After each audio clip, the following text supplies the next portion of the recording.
Hi there, I'm Linden Thorp. Welcome LinkedIn members and also YouTubers. Welcome, I'm streaming to both today. So welcome to Lodestone Q&A. We're here every Friday at 9 a.m. BST, bit early I'm afraid, but so it's, and my beloved guests are in different parts of the world, so we found a mutual time that suits us. So hope you can join us as often as possible. Now, today we're going to talk about leadership again.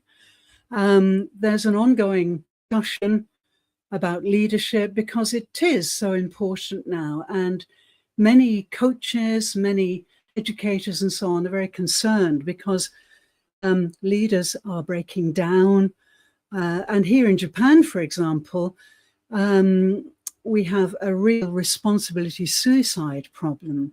2024, more than 20,000 people took their own lives because of their jobs, directly because of their jobs, because they're leaders, and the responsibility was too much for them. Of course, Japan is rather exceptional, and it is changing, thank goodness, very quickly. So they will adapt. So without more ado, let me bring my wonderful collaborators onto the stage. We've got Ebi Sheila, you'll remember her from last week and the week before, and Dr. Jamusi Muhiba, my beloved Clara, three of us.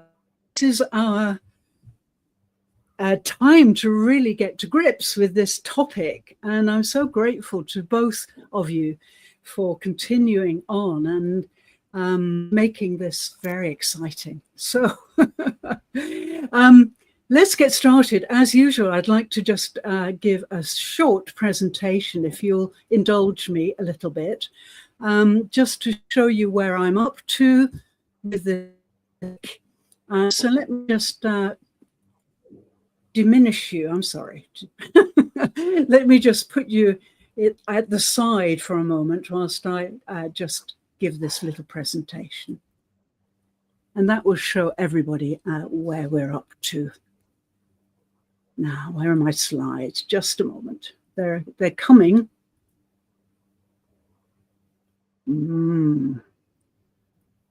That's interesting. They were here a minute ago.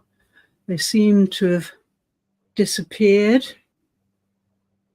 Oh, strange. Now, so let me just indulge a moment whilst I reload them. I'll just reload them. They seem to have disappeared. Give me.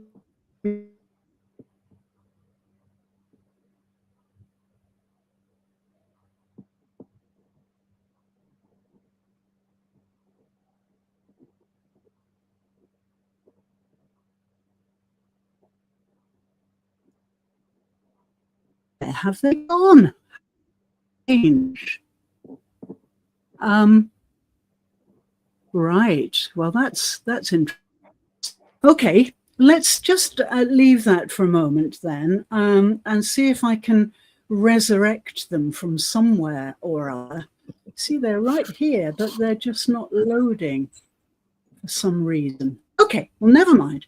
Let's instead do something that's probably much more exciting anyway, and get down to some questions. And I'll see if I can bring the slides up towards the end. Well, let me fill in the background here.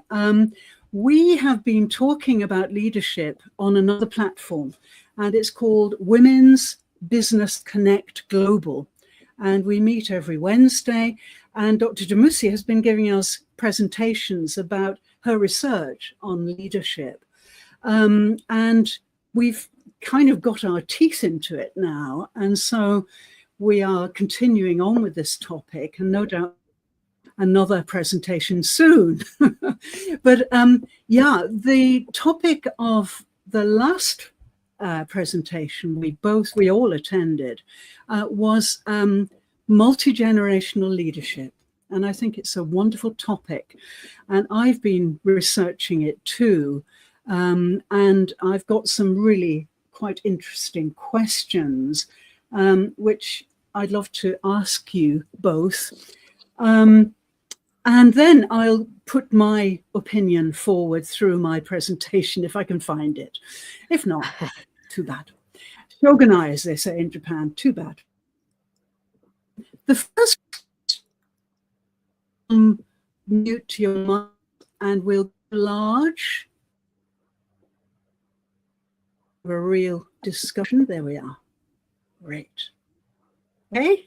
Okay. Now, the first question that I came up with was, in your experience, how does the body hold leadership, wisdom?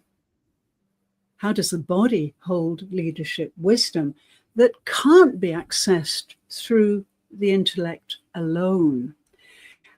In my presentation, just briefly, I was going to be talking about the nervous system, the history of burnout, which, of course, as Dr. Demusi and I know, and I'm not sure about Ebby Sheila, but we know, used to be called nervous breakdown. But, you know, and it was hidden away. It was who had a nervous breakdown, got taken off somewhere secret, and we never saw them again. But nowadays, it's much more public, and it's called burnout, which I think is a very interesting label for it.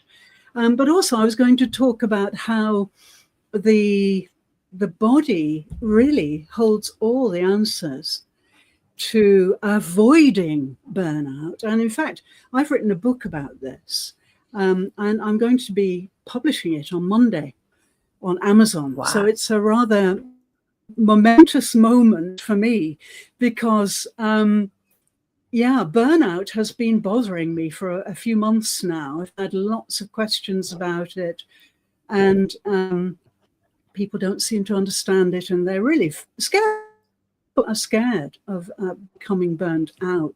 So I've written a book from the embodiment perspective, and it's nearly ready. It'll be published on Monday. So in other words, my question, which you may have forgotten by now, sorry, is how does this wisdom, leadership wisdom, that we hold in the body, how does it get accessed through the intellect alone? Take no, ooh. What's the question to? It's a hard question, isn't it? Yeah, I think it might have been easier if I could have done my presentation, but I can't seem to find it. It's very strange. But another way to put this, perhaps, is that the body is so wise, and it holds everything you need for everything you want to do in your life. But people cut it off from the neck down because they think all the wisdom is in the mind. Now, between you and me and the doorpost, wisdom is not an intellectual thing at all. Knowledge is, but wisdom is something that we embody. And I saw this so clearly when I was working with tribal peoples. You know, they don't use the intellectual mind at all, not at all. And so everything is in the body, and they are so strong and solid. As Ebby Sheila knows, I think she's laughing, but I think she knows this. When we come into the West, we find people really digging around in their mind, just this little bit of their bodies, trying to find wisdom. Well, they never will.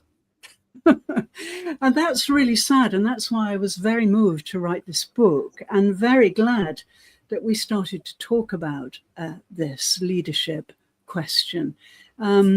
Because if people could get the wisdom from their body, they would avoid burnout altogether. They would balance body, spirit, and mind. Their wisdom would be cascading throughout the world. Question too, I think the wisdom of the world is hidden because people are just using their intellects, you know. So do you want us to answer that question? Do you want us to give our point of view?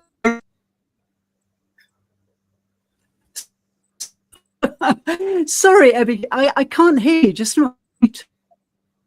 Can you hear me now?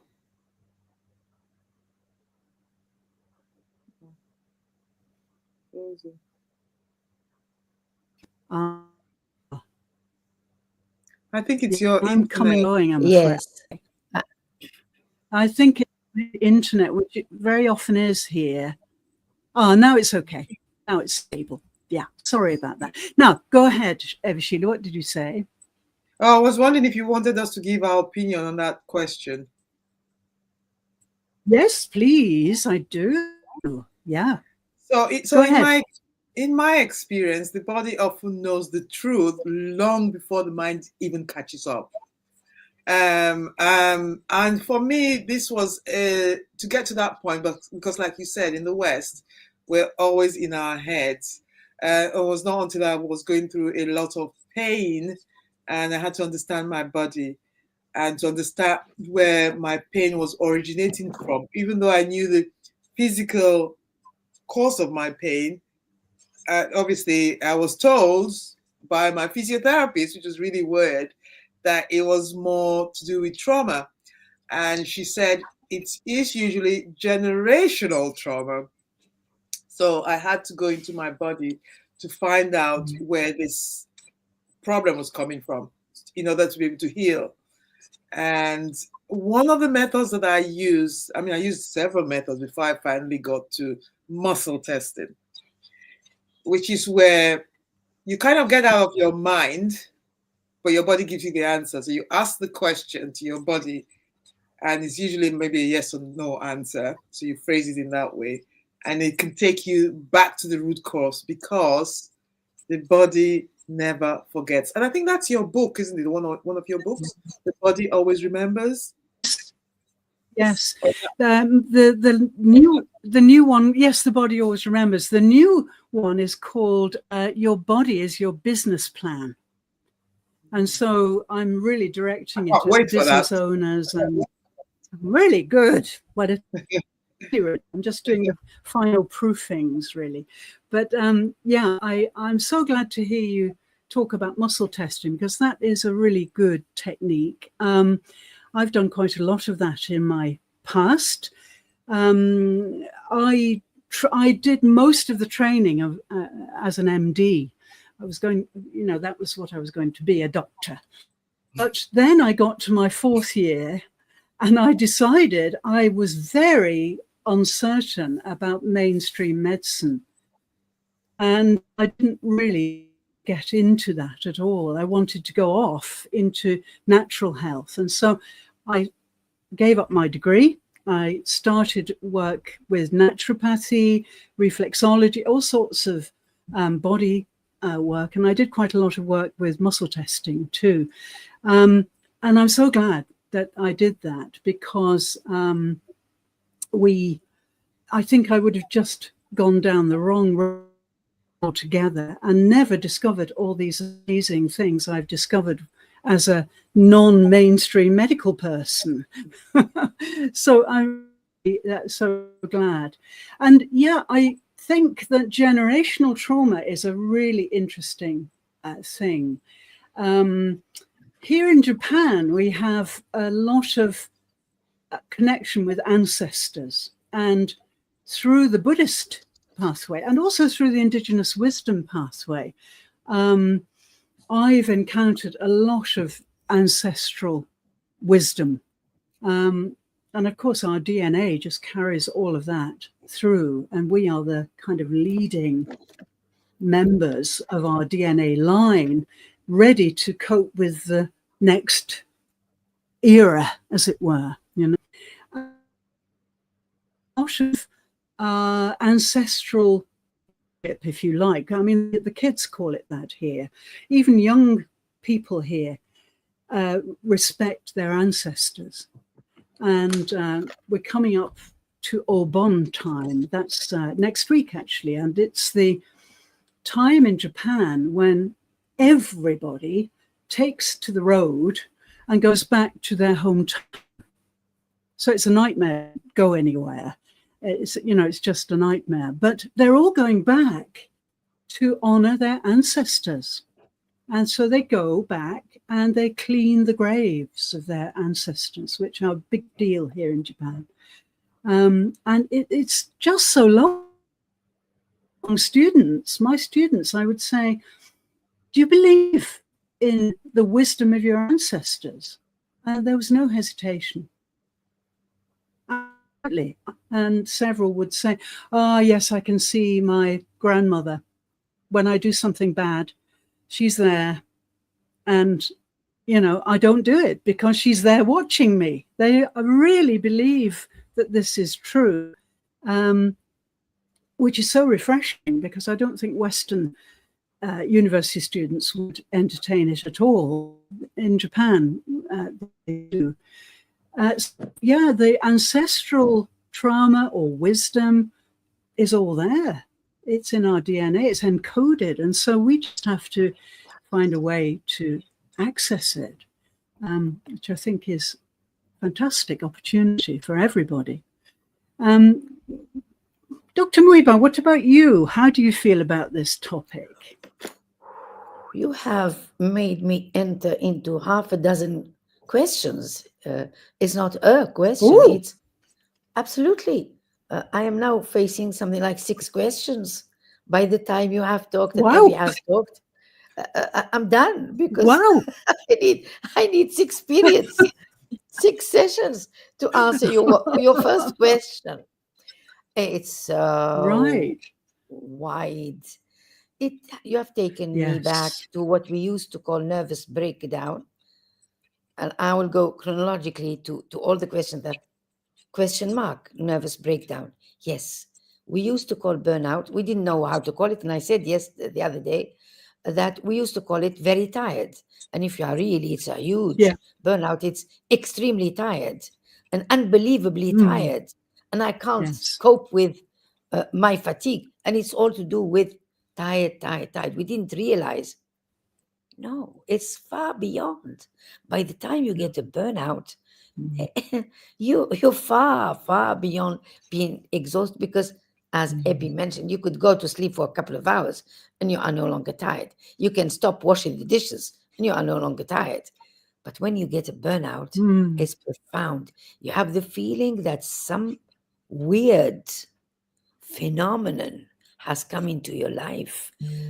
I call it a snake, because it sneaks into my life without me realizing. By the time you realize it, it's too late anyway.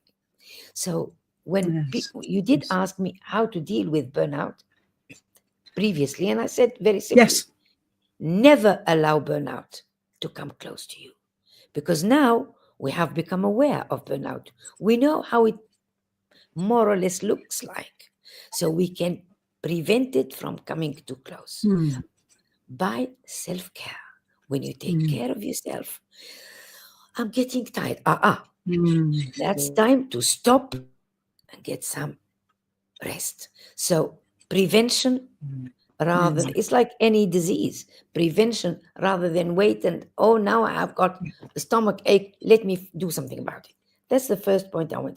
In the past, and here I'm connecting native, Aboriginals, the West, the East, all of this. We never took anybody anywhere when people had nervous breakdowns. We would say, so-and-so is so tired. She would never, ever be taken somewhere else, as you were mentioning, in the West, because you are excluding the poor thing, very often women, excluding her from her natural, familiar background. And so you're going to exclude her even further. Now she's excluded because of this nervous breakdown. So she or he would always be kept within the family, within the community, within the village, the town. So little by little, and it takes no time, little by little, she would no longer be asked to do things. She would no longer be asked to cook or take care of kids. Leave her alone. She needs some rest. and it becomes rest. Yeah. She starts resting. Yes. She's taken care of, and she's no longer a caregiver nor a caretaker. And that would take her back. And this connects me to your other questions about wisdom. We often believe, but Edward Said in Orientalism did say, the West and the East are not different. Aboriginals and people who come and settle are not so different. The difference is the cover-up. When you think of the West is mind. The West is logic. The West is rationality. The West is not emotional. Watch a football match and you scrap all of this and you look at these tough men shouting, and then they win and they fall into tears, and it's tears all over their faces. They hide them. You can still see the tears. You still the emotions, and their faces are white enough to see them go red. And they hug and they cuddle, they go wild.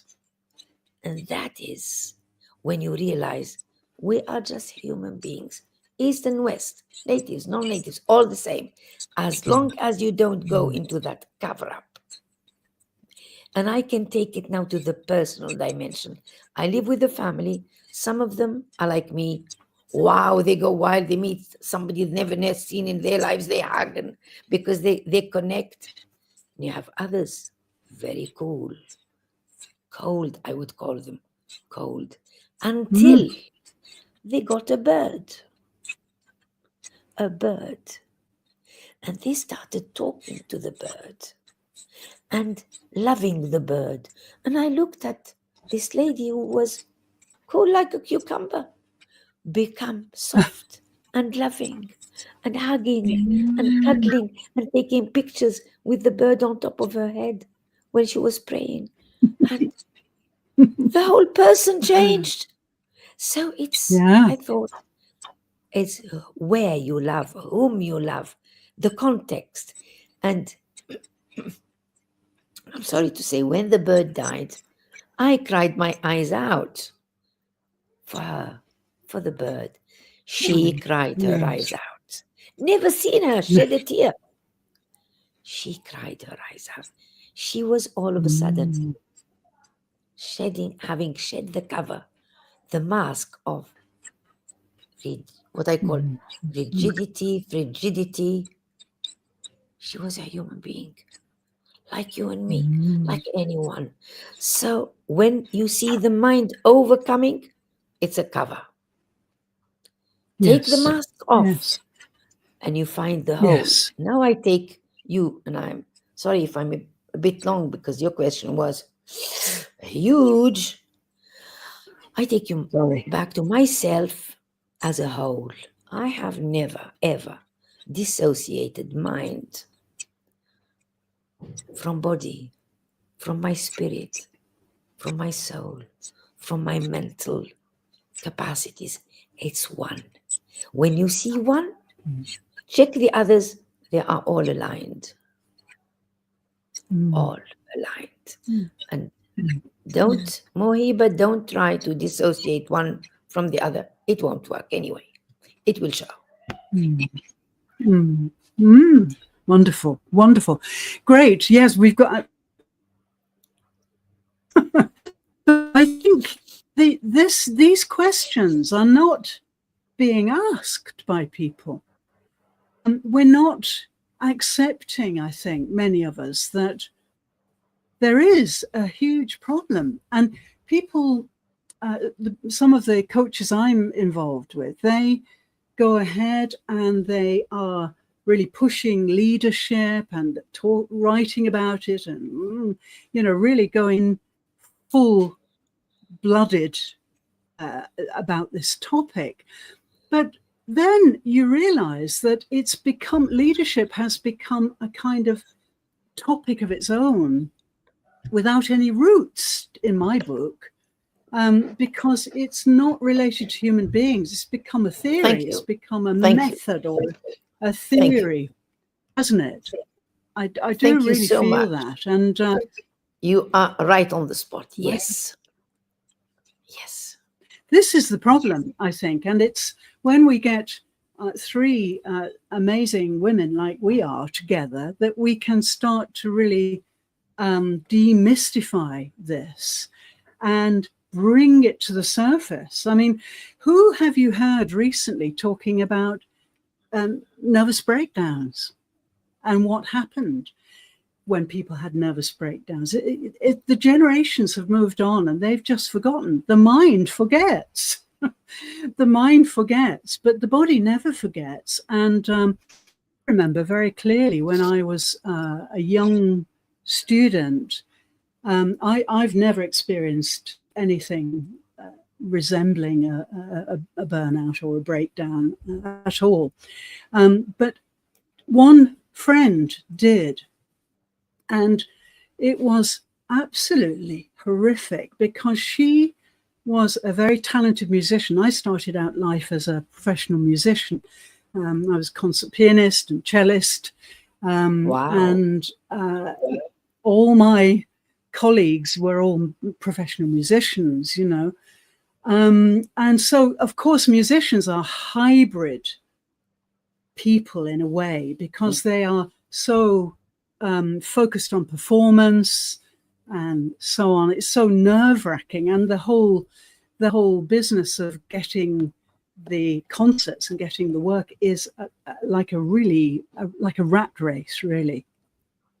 And so people are so tense, or they were so tense.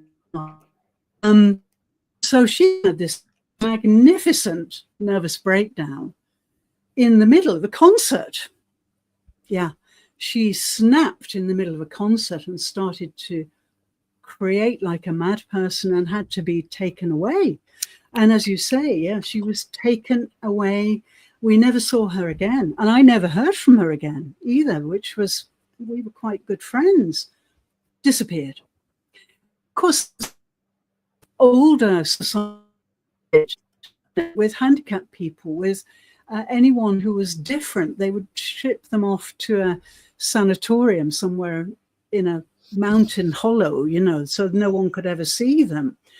But now we've got this opportunity to equip people to deal with this or prevent it. As Muhiba says, I want to prevent it, or help prevent it. And it's a much healthier climate in a way for us to.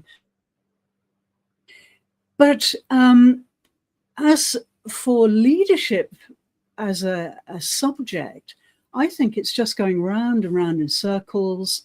I don't think anybody's making any innovations. They're just kind of repeating and repeating at the same idea. I want to do something new. I want to break that continuous loop and get people to realize that they have this extraordinary resource at their fingertips, literally their bodies, you know. And when we look at the architecture of the human body, it's remarkable. It's a remarkable system. So, yeah, I'm so glad we're talking about this because I don't know of anybody else who is talking about it. We need to demystify what leadership. I will be talking about it at Hannah's Summit. Good. That's good. my talk. Good. So we can discuss it at your own podcast just after a summit. It will be like a follow-up of that note. Great. And I will be quoting you saying, going round and round in circles, because that would be a quote that fits perfectly well into my presentation. Yeah. Oh, super. I knew we would have similar views about this because we're baby boomers, aren't we? And we've seen we've seen so much going on. And in fact, one of the points I was making in my presentation, which I don't know if I will make now, is that we need wise people, and that means mature people. As we get older, the body may cognitively, lower its standards a little bit. The mind may get a little bit less alert or whatever. I don't think that's necessarily the case, but that's what medics say. That your systems start to deteriorate. But the interoceptive aspects, in other words, all the experience, all the emotions really start to come to the surface when we're older. We start to realize that we've had this amazing life and all of our experience is so valuable for other people.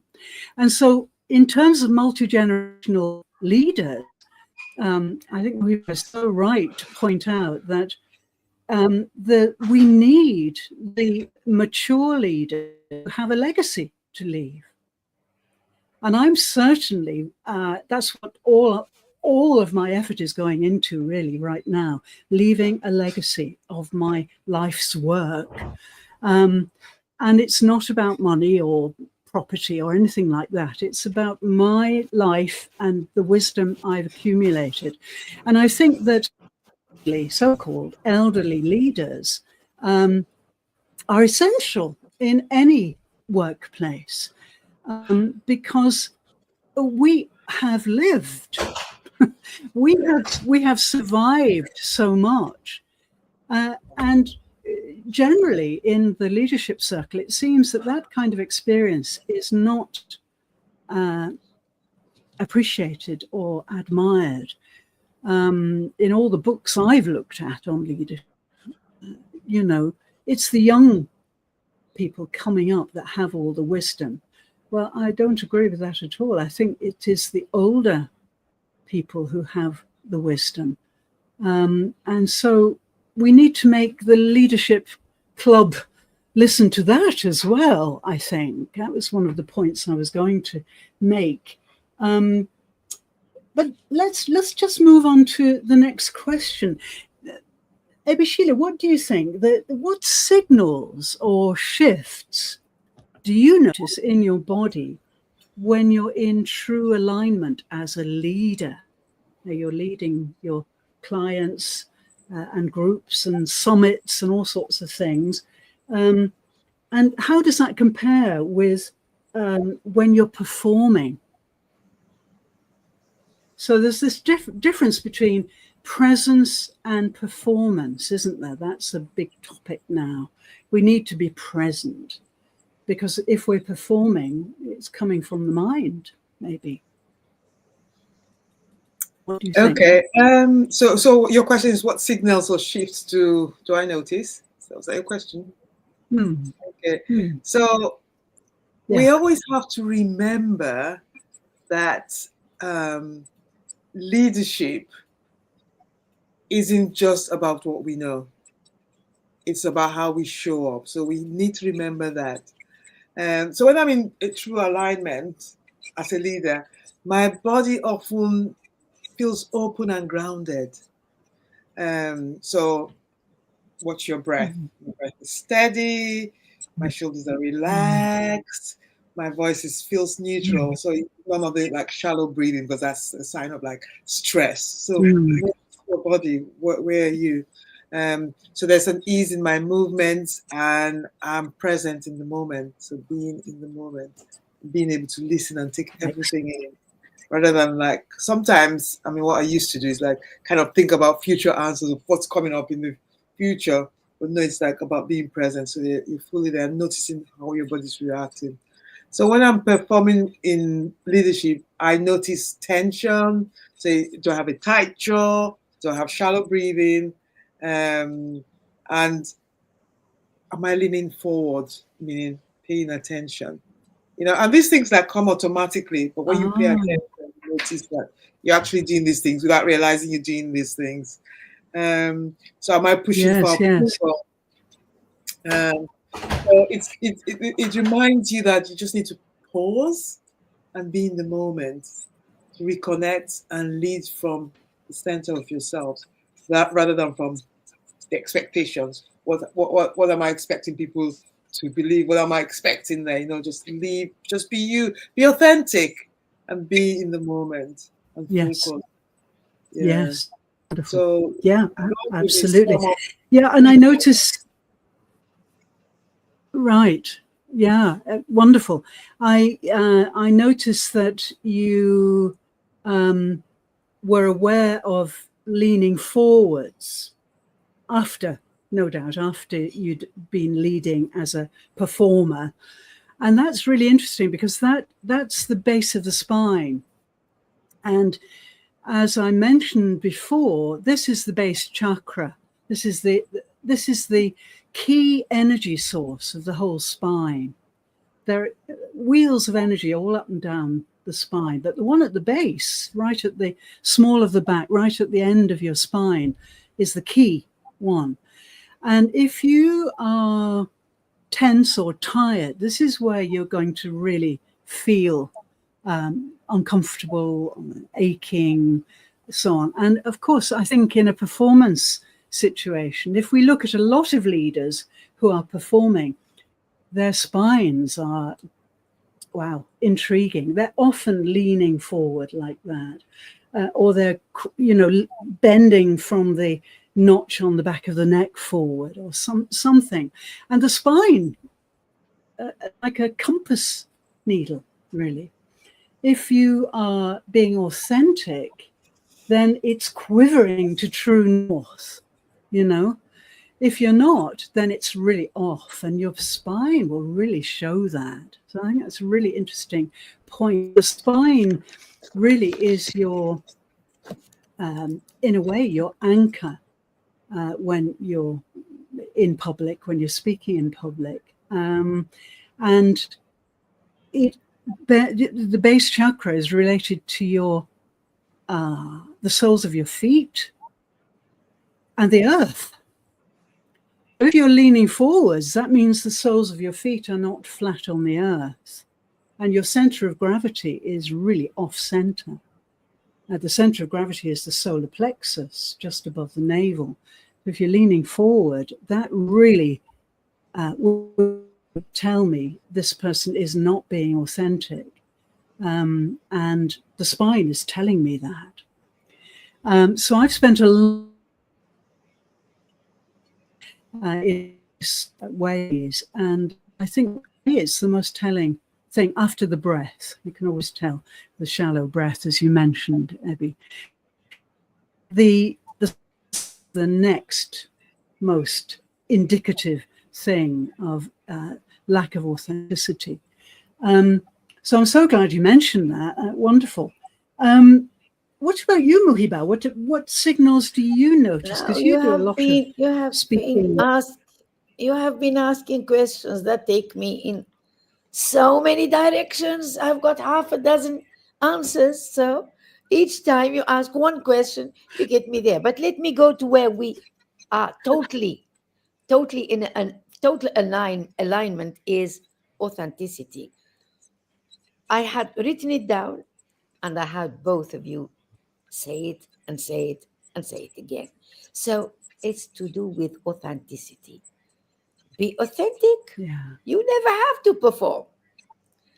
Shall I tell you that in my whole life, in my whole career, which is practically 60 years, I can tell you I refused to be myself once. And let me tell you, it's when I changed jobs and countries, I went to another country with another culture, with another system.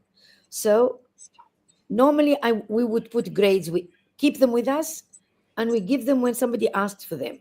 I use this system. It was a different system. So I was told off. I was told, no, you don't do that. I said, okay, no problem. Here is the grade. And anyway, it's an F for a student who never attended. No problem. They said, no, there's a problem. You need now to apologize. I said, look, I will write down something. I wrote down a letter saying, I apologize. I come from a different system. No problem. This is the mark. It's an F for somebody who never attended. They said, no, that's not the way to apologize. A proper apology for... I said, what are you looking for? You want to humiliate me? What is it? What is it you want? They said the proper. Okay, proper. Give me a pen. I wrote the proper blah, blah, blah. That was not me. I didn't feel well. I said, okay, forget it. You don't have to feel well. It's a new country, new college, new context. Forget it. I forgot it for a month. After a month, I needed to go and meet the dean for some completely different story. I went into his office, and the minute I got there, the office went blank, went black. I couldn't see anymore. He said, please sit down. I sat down.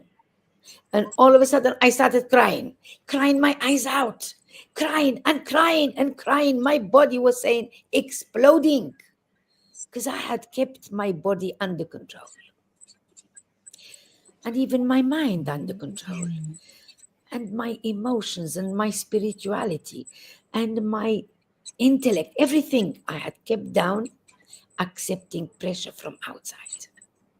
So it's my whole body and mind that exploded. He said, can I call your friend? I said, you call no one. You just listen to me. You forced me to write a letter of apology to whom? To a student who had got an F, never attended. Do you know who I am? Now it's the intellect which is talking, not just my emotions and my body. I said, you took me in your college without ever reading my file. My file went to the ministry. They know I had the best results. I was considered the best teacher in my own country, in my own context, in my own university. You just picked up somebody who came from somewhere looking for money. I have not come looking for money. I have come for diversity, to be in another context.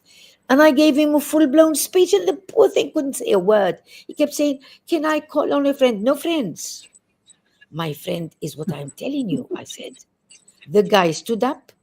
In this country, people don't shake hands. He shook hands with me. He practically kept himself from hugging me, saying how sorry he was, because, he explained, I am under pressure, he said. I was under pressure from all these big fish who were telling me that's the son of someone very important. That's why I put pressure on you. I said, don't do this again. Don't do it. Not to me, not to yourself. I said, not to yourself. So you see how I go back to the idea of authenticity. All my life, be authentic. It will work. As Abby said it, as you said it. Be authentic and things will be smooth and nice. You try to put a mask. The mask is going to suffocate me if I put a mask. I put it once in my life. It didn't work. And that day I threw it away, went out free as usual, authentic as usual. And he went on. Absolutely, I really empathize with you, because the same thing happened to me in Japan. I was forced to give grades to students who didn't attend or were hopeless and didn't do any work. And I really objected and almost lost my job. Because I just couldn't, I really could not do it. I could not. But in Japan, it's a different system, I think, because most universities here are private. There are nearly 800 universities here. We call them universities. They're more like sixth form colleges, really. But most of them are private. There are only 3 or 4 that are so-called public, and therefore subsidized by the government. And so always the customer is right. That's it. You know? And I don't believe in that in education. All my education was free, you know, and I just cannot be authentic. I cannot be not authentic, even in that professional situation where I risked losing my job. And I had a similar experience with the principal of my department, who said, you can't do this. You have to give the guy a grade because his father's really important. Absolutely. I said, well, I can't give him a grade. And similarly, he eventually realized I was overpowering him. And he decided to go ahead and interview the student himself. And I said, go ahead, talk to him. He has nothing between his ears. He's not motivated in any way to study. So he interviewed him, and he came back to me on his knees, because in Japan, if somebody's done something wrong, they bow. They get on their knees, and they are so broken. That's the kind. I said, "Oh, Thorp Sensei, I'm so sorry. You are completely right. You couldn't possibly grade this student. No. In fact, we've asked him to leave." So from that point on, they respected me, and they never questioned my judgment. So I know exactly what you mean. Yeah. And that's why I spoke of in that position. Yeah. Yeah. Like both of you said. Yeah. Ebishila. Sorry, I think there's a time lag. Sorry. Like you said, when you're authentic, I think there's a time lag. You don't need to act. And as long as your intention is good and your mind is clear, you'll be directed. The body will direct you in the right direction, and so you don't need to act. But I think because we are scared in ourselves, so we have maybe issues that we need to deal with ourselves, so like rejection issues. So which you didn't have. You weren't scared of the rejection. But when you have the rejection issues, then you kind of tend to bow down. So if you're not being authentic, then maybe you need to go within your body to find out what you need to work on, so that authenticity can come out. Yeah. Yes. You can't go wrong with authenticity. Absolutely. Yes, I totally agree. And it's so heaven not to have to act, isn't it? I mean, you are yourself, and if people don't like it, well, they go somewhere else. But, the most important relationship in the whole world we have is with ourselves, isn't it? If we don't respect and honor ourselves, then what's the point, Wonderful. This discussion could go on for hours, and I'm loving it. But I'm just seeing now that my slides have come back. So may I just give you a very, very quick view of what I was planning to do at the beginning that might have made these questions a bit more accessible. May I just give you a quick view? I'll put my slides on. Have a little look. So.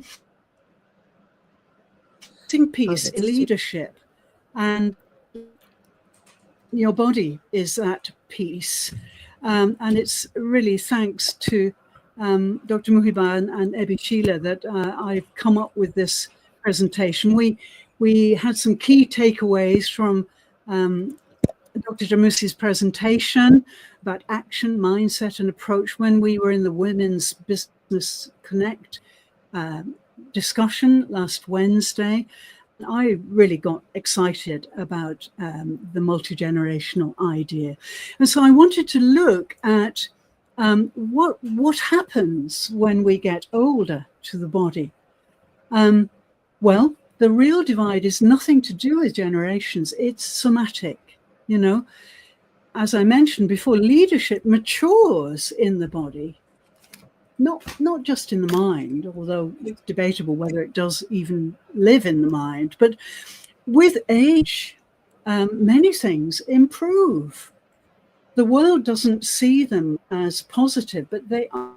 As I mentioned, cognitive speed may slow down, controls may be, more difficult, but interoception is graded upwards, and we become much more present, much calmer, and therefore much more somatic.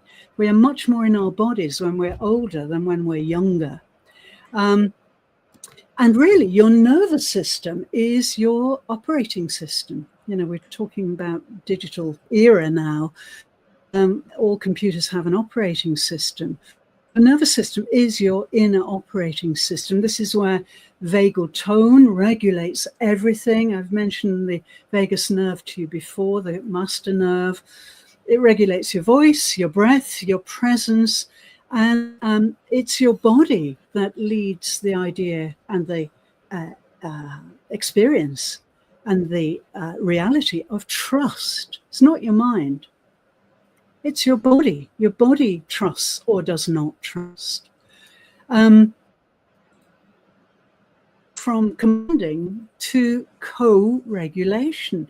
And presence is not really a position. Attunement is much more important than authority. So if we're performing, then we're all about speed and show and control, and I can see that a mile away. But if we are present, as Abby Sheila said, we're all about breath. Our feet are really down in the earth. Our voices are resonant because we're with ourselves. And yes, embodied elders matter because they have a legacy. 73% of female business owners prioritize building a legacy to leave for others over profits, which I think is a stupendous statistic. This is 2024 too. So eldership, we can call it, stabilizes people. And mentorship, and I believe that elders become mentors. And instead of dominating like younger leaders do, and especially male leaders, as we've mentioned in the past couple of weeks, older leaders resonate with their teams and so on. So the body is a kind of bridge, really. It transmits what I see as coherence across age and role. And therefore, we need leaders who are mature and wise, and they're in their bodies. And I can help you with this if you are watching our wonderful debate here from LinkedIn or from YouTube. I have devised a body awakening scan. You can take the scan, and then I will discuss the results with you to see how aware you are in your body. I've got a pathway called the Millionaire Path, which is all about training you to get onto that track. I've got the Lodestone Zeno package, which is a combination of science and meditation to balance your body, mind, and spirit. And you can book a call with me anytime, free call, so I can discuss this further with you. And just before I go, next September, the 3rd of September, I'm starting a masterclass, which is called The Body is Your Business Plan. And this is going to be rather unusual. I want to encourage other speakers to come and co-host with me.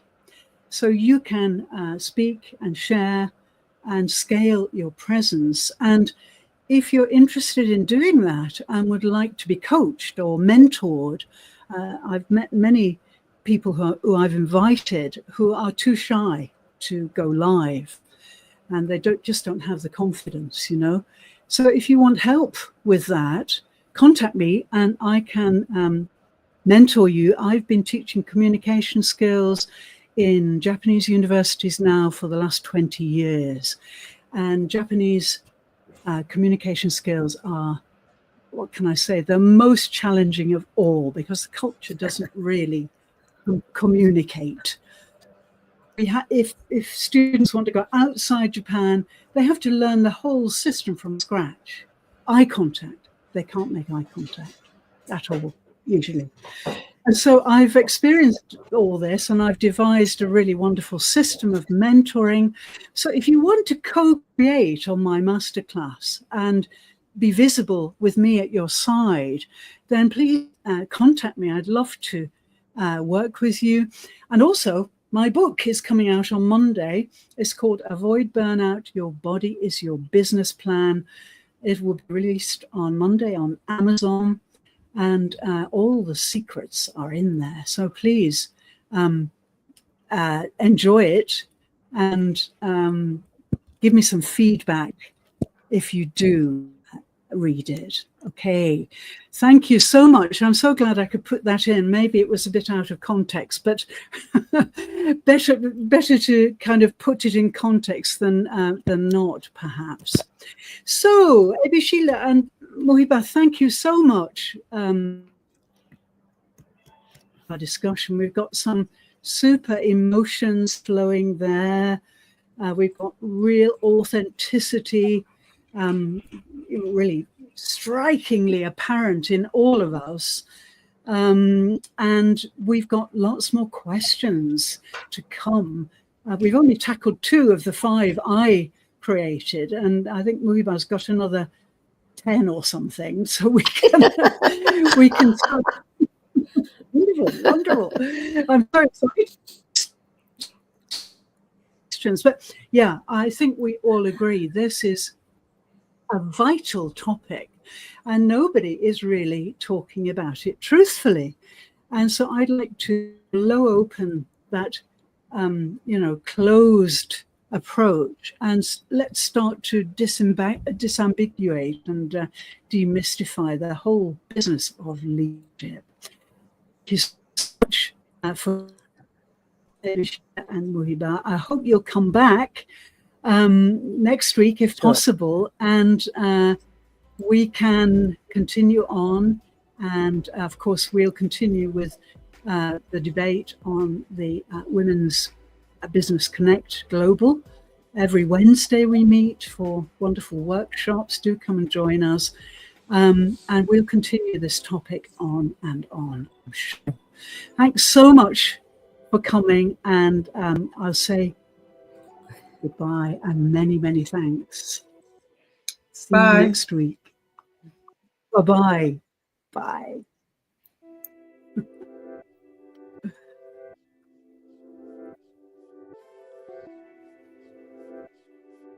Thank you so much. That was wonderful. And we really got to grips with some great questions. This is such an important topic, leadership. We need to open it up and talk about age and talk about, the problems that women have in leadership roles. But most importantly, from my point of view, this is all about embodiment. And the body has all the answers. We can thrash around in our minds and try and analyze the reasons for burnout and the reasons for leadership failing. But in fact, the body knows everything. Thank you so much. This is Linden Thorp on Lodestone Q&A, Lodestone 1 Q&A. We'll be back next Friday, same time, same place. Thank you so much.